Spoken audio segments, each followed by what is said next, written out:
Okay, Joya, do you consent for me to record you for this postpartum assessment? Mm-hmm. Okay. So we're going to ensure patient privacy by shutting the door and closing the curtain. I'm Kristen. I'm going to be your student nurse today to do your postpartum assessment. We're going to go over your birth history. So you're a 23-year-old female. You just gave birth.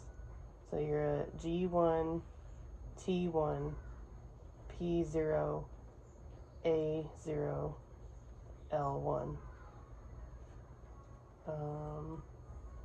Let's see, we're going to start with your assessment. So we're going to do your breasts first. Are you going to be breastfeeding or bottle feeding? I don't know. You don't know? Okay.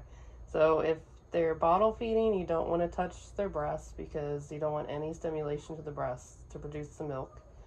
For breastfeeding mama, we want to make sure there's no redness, cracking of the nipples, any mastitis, but that would be later on.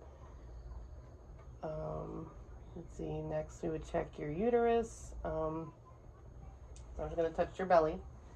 So we would hold with our non-dominant hand on the pubic bone, and then, let's see, we're going to go from the umbilicus below, and we're going to push and make sure the uterus is firm. We don't want a boggy uterus because otherwise, you know, she might hemorrhage, but you have to make sure also one of the other B's is her bladder, to make sure that she went to the bathroom and that she's keeping her bladder empty so her uterus can go down and stay firm. The other B is her bowel, so we're going to listen to like bowel sounds, maybe ask her when her last bowel movement was. We can also encourage eating fiber and drinking lots of water. We can also give her a stool softener just in case, you know, to make things a lot easier to come out when she does have that first bowel movement.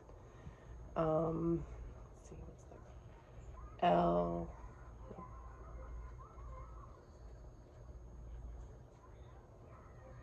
Bubble. L is for lochia.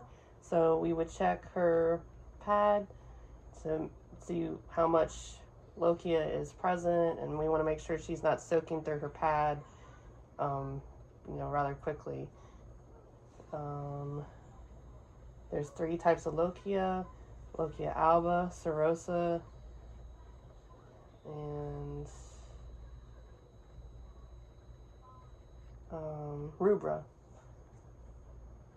And let's see, lochia, so E is for episiotomy or lacerations. So if she had an episiotomy or lacerations, we would want to check and make sure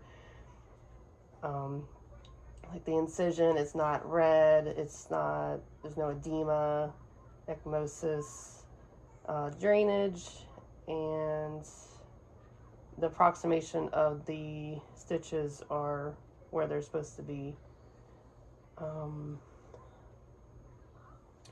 H is for Homan sign.